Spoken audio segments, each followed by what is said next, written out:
Le débrief transatlantique. Salut Bruno Guglielminetti à Montréal. Salut Jérôme Colombin à Paris. Comment ça va? Vous êtes... T'es pas encore américain? Non, pas encore. Aïe, aïe, C'est aïe, un, non. c'est un sujet qui fâche ou pas chez vous, les Ouais, ben personnes? c'est sûr que ça fait discuter, mais pour le moment, non, on n'est pas encore américain. Mais bien franchement, j'ai plus l'impression que c'est le style de l'homme. Et Ah bah oui, on parle évidemment de Donald Trump, et c'est juste pour provoquer. Il aime provoquer, c'est tout. c'est vrai. Alors, Mais ça a des répercussions quand même. c'est vrai. On peut dire qu'il a fait un début de mandat tonitruant, et il y a notamment ce sujet qui nous concerne et qui nous intéresse au premier chef, c'est cette annonce spectaculaire. Le fameux projet Stargate, 500 milliards de dollars consacrés à Ouais. l'intelligence artificielle. Avant Qu'est-ce d'aller que plus tu en loin, penses? Stargate, est-ce que ça te dit quelque chose, ce Ah bah nom-là? oui, ah complètement. Ah évidemment, Ben, Stargate, c'était la série. c'est une série, c'est un film. Je trouve que Oui. l'image est assez jolie parce que c'est une porte qui permet de passer dans un autre univers, Ah ouais. et c'est un peu ça, quoi. On rentrerait dans l'univers de l'IA. Ouais. Et je Mm, pense que ça n'a pas été choisi à la légère par les Sam Altman de cette planète. tout à Mais fait. pour revenir à ta question, mais je voulais voir si justement ça t'appelait ce souvenir-là.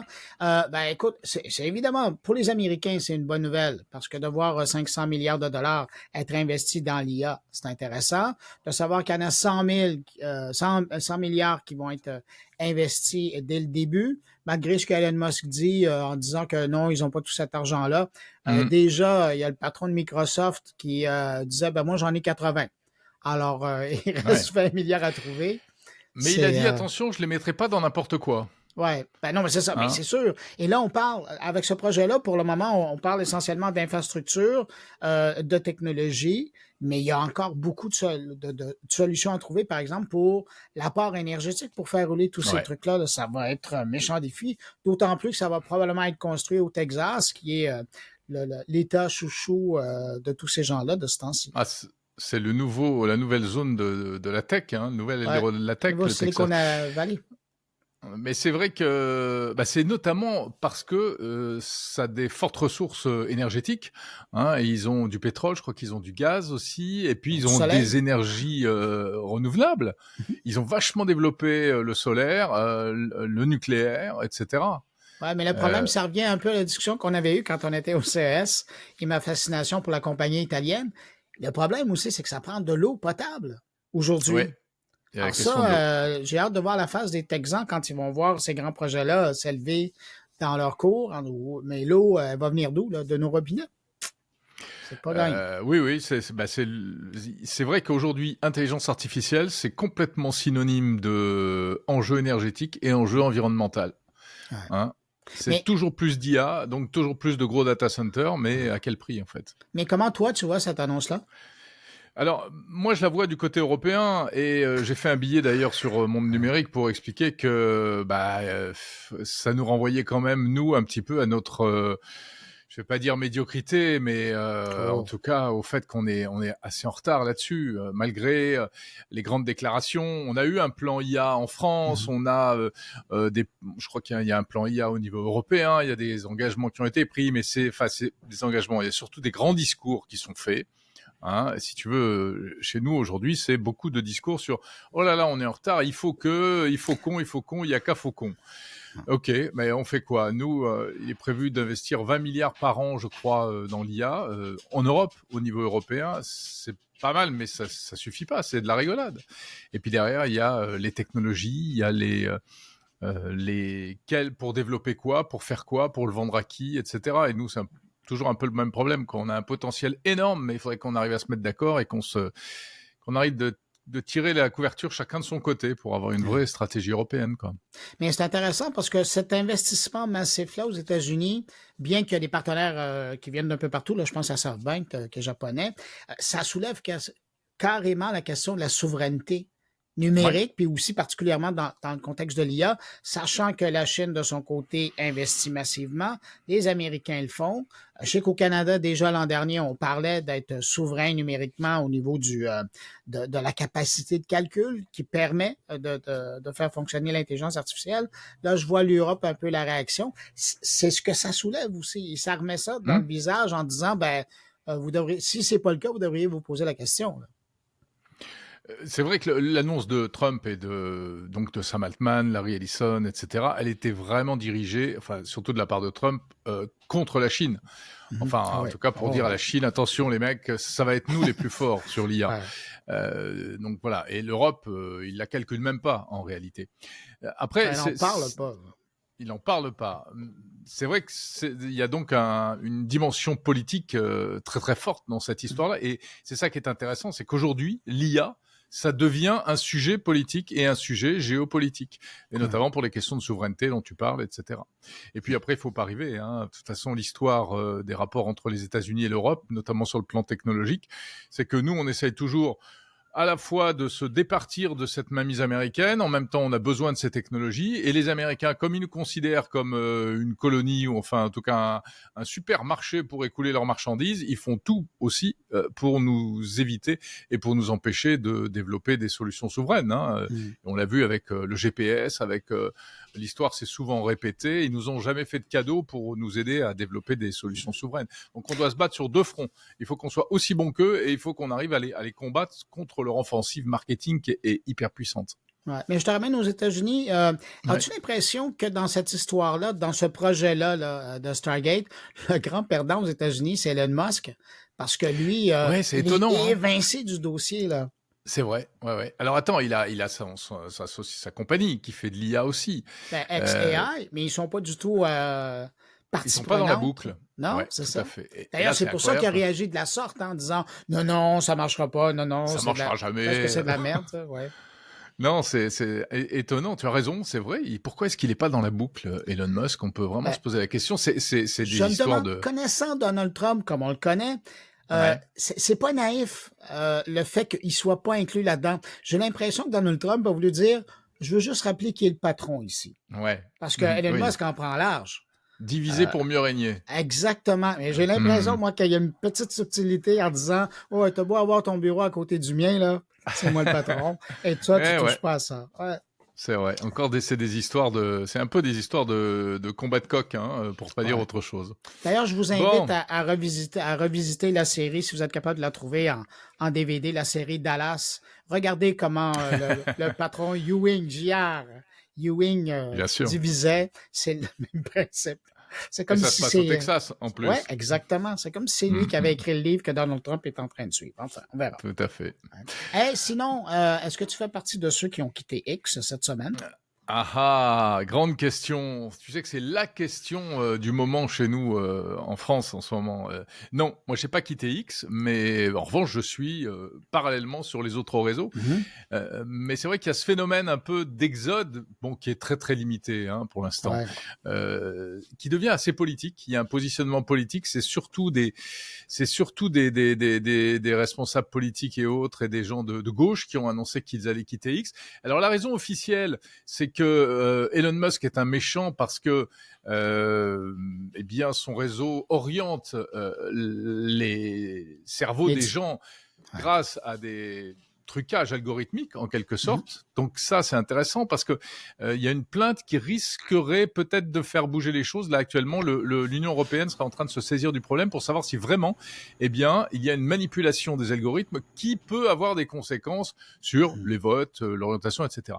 Mais derrière ça, je pense qu'il y a aussi surtout une volonté pour beaucoup de gens qui annoncent, qui se drapent dans leur dignité.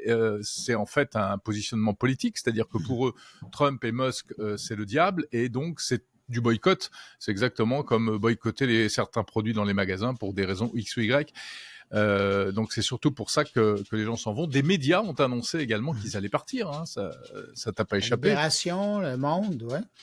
Exactement. Et puis, écoute, moi, je peux même te dire enfin, d'après, mon petit doigt m'a dit que également dans le service public et dans l'audiovisuel, aussi bien France Télévisions que Radio France, c'était une question qui se posait et qu'ils étaient un peu entre deux eaux. En tout cas, ils avaient décidé un peu de décélérer leur présence sur X en attendant de voir, mais il n'est pas exclu qu'ils annoncent également leur départ, ce qui serait assez étonnant. Moi, je pense que c'est pas une bonne chose parce que ça laisserait la voie à toute une population, aux complotistes, etc. Et puis ça accrédite même la thèse d'Elon Musk, tu sais, qui est qu'il n'y a plus de journalisme, ça n'existe plus, Et que il n'y le a plus que des journaliste journalistes citoyen est l'unique chemin. citoyens, Ouais. etc. Et même, il Voilà. faut faire attention, il y a une bémol. C'est pas le journalisme citoyen, ce sont les gens qui utilisent X qui sont les vrais journalistes. Ouais. Ouais. Alors après, il y a des choses étonnantes. Je sais pas si tu utilises Grok pour faire des résumés d'actualité à partir de Ouais. X. C'est impressionnant, hein. Oui. Euh, Tu Ouais. lui demandes, voilà, qu'est-ce qui s'est passé aujourd'hui dans le domaine de la tech ou autre, ou quels sont les titres d'actualité. Et c'est là où tu vois que X est vraiment un média d'actualité, comme l'était Twitter. Et malgré toute la cochonnerie qu'on peut voir, ça reste un super média. Et Blue Sky n'est pas du tout au niveau techniquement. Moi, c'est Non, ça surtout n'a ça rien à voir. Ouais. qui me gêne.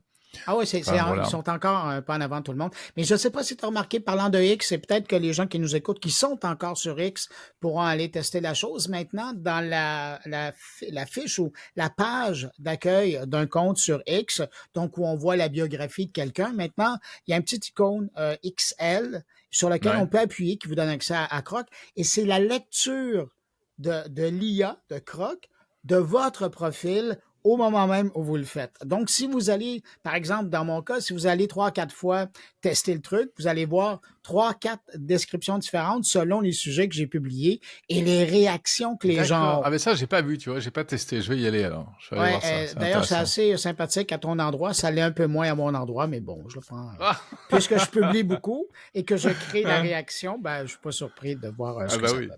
C'est Ouais. vrai que tu es très actif sur X. Et sinon, juste pour revenir sur cette histoire de quitter X, il y a aussi une Ouais. polémique. Je sais pas si tu as suivi ça Ben à oui, c'est quoi? Il y a distance. des fonctionnaires qui ont décidé d'embarquer là-dedans?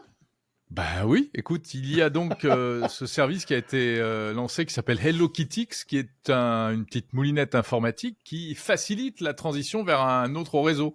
Et donc l'idée, c'est que il récupère tous tes contacts, toute ton antériorité, et puis hop, il envoie tout ça sur soit Mastodon, soit Blue Sky.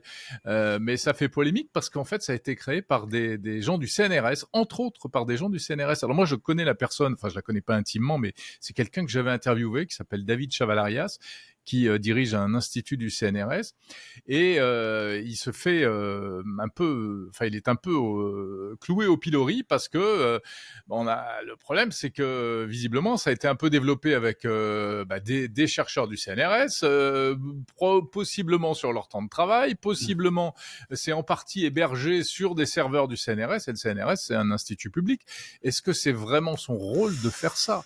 Alors lui, en plus, il a une réaction qui était assez violente en disant que de toute façon, c'était la liberté académique et que si on s'attaquait à lui, on risquait des poursuites Ouais. pénales. Donc c'était assez ardos comme. Il se Mais drape de la il se protection. Hein. Ouais. voilà, exactement. Et il dit que ce n'est pas du tout politique, ça reste scientifique, puisque lui, en fait, c'est quelqu'un qui a beaucoup travaillé sur la toxicité des réseaux sociaux, et son parti pris étant de dire que de toute façon X est une machine dangereuse entre guillemets aujourd'hui, eh bien c'est quelque part de salubrité publique et non pas partisan de proposer ça. Mais le problème, c'est que dans le comité qui fait ça, il y a aussi des gens qui sont très engagés politiquement. Donc, Ouais.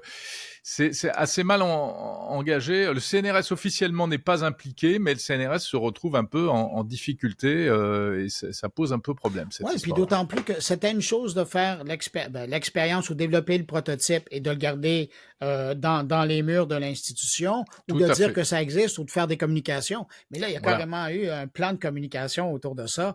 On sent que c'était Oui. une offensive, c'était une campagne. Là, on n'est plus dans Oui, parce que moi, la on en recherche. avait Là. parlé Ben ensemble. oui, Je tout à t'en fait. avais parlé de ce truc-là Ouais, ouais. quand ça avait été lancé, parce que ça m'intriguait.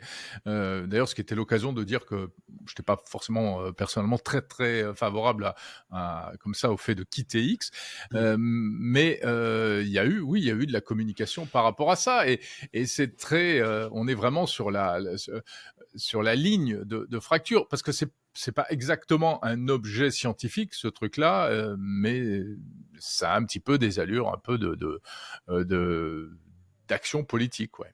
Ouais. Hey, Jérôme, je t'amène totalement ailleurs. Ouais. De quoi tu parles cette semaine?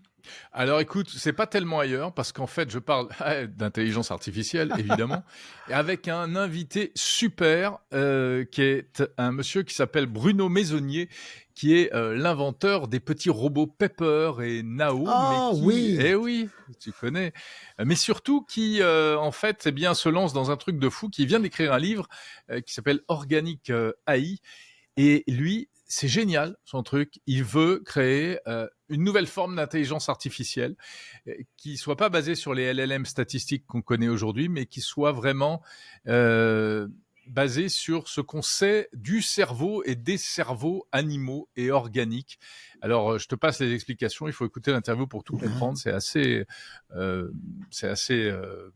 perché, j'allais dire, mais c'est très très intéressant. Et puis sinon, j'ai interviewé également un jeune homme qui a inventé une drôle d'application mobile qui permet d'écrire des livres très facilement, soi-même, évidemment grâce à ChatGPT.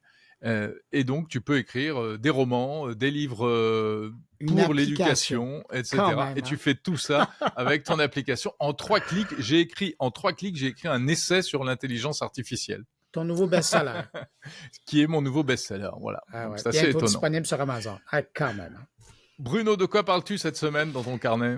Ben écoute, Jérôme, cette semaine, 3 sujets, je pense, qui vont intéresser aussi tes auditeurs. Je parle de l'initiative Free Our Feeds, qui est un truc international. Ils ont décidé de... Bon, on connaît le Blue Sky, ça a été construit sur une technologie disruptive qui permet de laisser plein contrôle aux utilisateurs. Là, il y a une initiative internationale qui veut créer, et ils sont appuyés d'ailleurs par les gens de Blue Sky, pour créer un deuxième système parallèle qui permettrait à des réseaux sociaux carrément d'aller s'installer sur un truc comme ça. Alors, on parle de ça avec Philippe Baudouin. Je fais un écho à la semaine dernière à New York, se tenait le grand salon du commerce.